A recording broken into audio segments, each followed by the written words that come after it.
Namaste.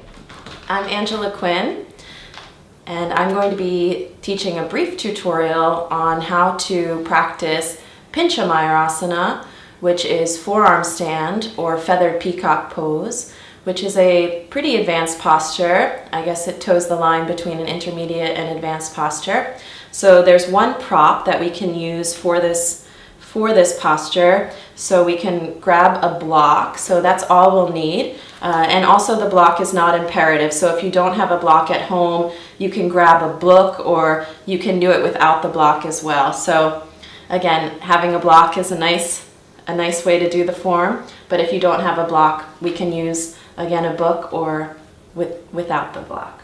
Okay, so we're going to place the block on our mat, and we're going to come into a child's pose. So coming towards a child's pose, from our child's pose, we're going to bring the L shapes of our hands, which are created by the thumb and index finger, to the base angle of the block. So those L shapes cradle the base angle of the block, and we want to grip through our fingertips. So when we start to balance on our forearms or balance on our hands, for all intents and purposes, the hands become like the feet, and the fingertips end up being like the toes, where they're constantly moving to keep our balance. So the hands are not statuesque when we start to balance on the forearms and the hands. They are more active. So from here, again, L shapes of the hands to the base angle of the block. If you don't have a block, just keep the hands about this distance apart from one another to create that proper space between the hands, the arms, and the shoulders.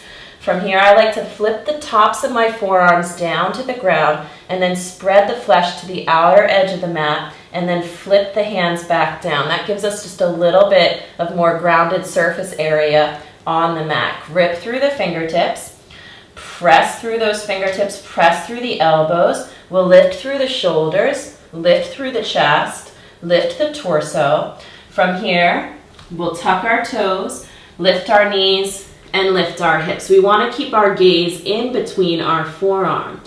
Now we can stay right here, or if we'd like to come a little bit deeper, we can start to walk our feet in towards our elbows. Again, stay right here, cultivating a steady, equanimous breath.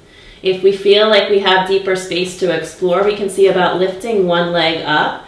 We want to flex, floint, or point through the lifted leg. Keep the lifted leg active. And then if we'd like to come a little bit deeper, we can see about maybe hopping a little bit on our low foot. Maybe see about bringing that low knee in towards the chest. Again, the gaze stays in between the forearms. And then if we feel pretty stable, we can see about lifting the low leg up to meet the top leg. Again, flex, floint, or point. Gaze stays in between the forearms. Hug the inner thighs towards one another.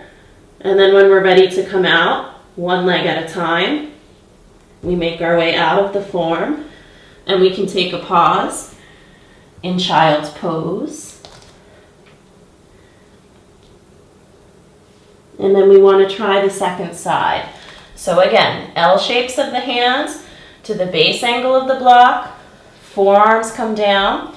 From there, flip the tops of the forearms down to the ground, spread the flesh to the outer edge of the mat, flip those L shapes back to the base angle of the block, grip through the fingertips. From here, lift our chest, lift our shoulders, lift the torso, tuck the toes, lift the knees, lift the hips. Again, stay here or start to walk our feet in towards our elbows. Again, we can stay right here. Gaze is in between the forearms, or we can lift through the alternate leg. Flex, floint, or point through the lifted leg.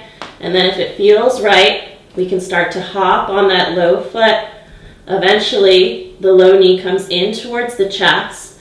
Gaze stays in between the forearms. And then if we feel pretty stable, we can see about lifting the low leg up to meet the top leg. Flex, floint, or point through the feet. Squeeze the inner thighs towards one another, and then to come out, one leg at a time, and we make our way back in to child's pose.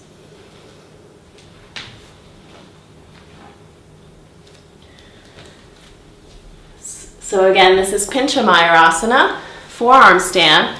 It's a pretty challenging asana, so kind of between an intermediate and advanced posture. If this one's a little too challenging for you, you can always look at a video for Shirshasana A, headstand. So headstand is kind of the precursor to our forearm stand. So again, if we have a stable headstand, it's going to make our forearm stand more stable. And the longer that we hold in a stable headstand, the more success we're going to find with a stable forearm stand. So again, this is Pincha Mayurasana, forearm stand. Thank you so much for practicing with me today. Namaste.